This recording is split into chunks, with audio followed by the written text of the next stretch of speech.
દર્શક મિત્રો, આપ જોઈ રહ્યા છો પડે પડના સમાચાર જી ન્યૂઝ ગુજરાતી પર અવશ્ય જુઓ.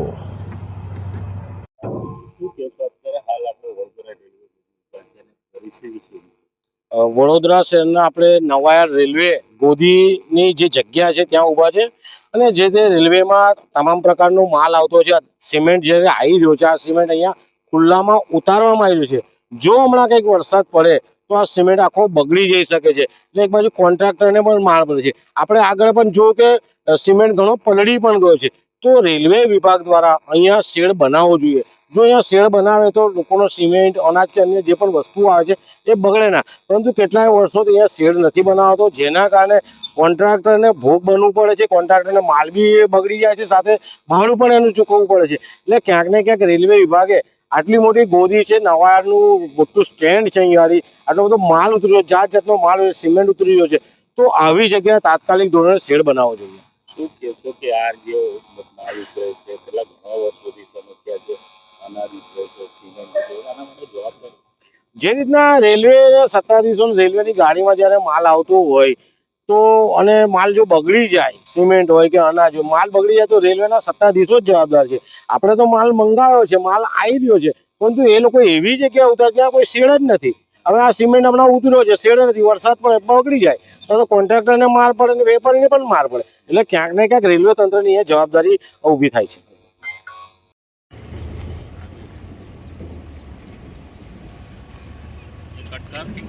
ચાલ મને ના ના ના ના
પ્લાસ્ટિક ઢાંકીને મૂકી રાખે છે, પણ પ્લાસ્ટિક તો પાણી અંદર જાય જ.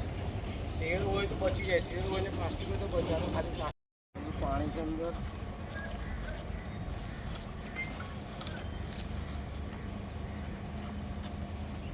એ દેંગા આ બાજુ આ બધું ખુલ્લામાં સિમેન્ટ ઉતાર્યો છે. જો બધી જે રેલવેની ગાડીઓ છે એમાં ખુલ્લામાં સિમેન્ટ ઉતારવામાં આવે છે.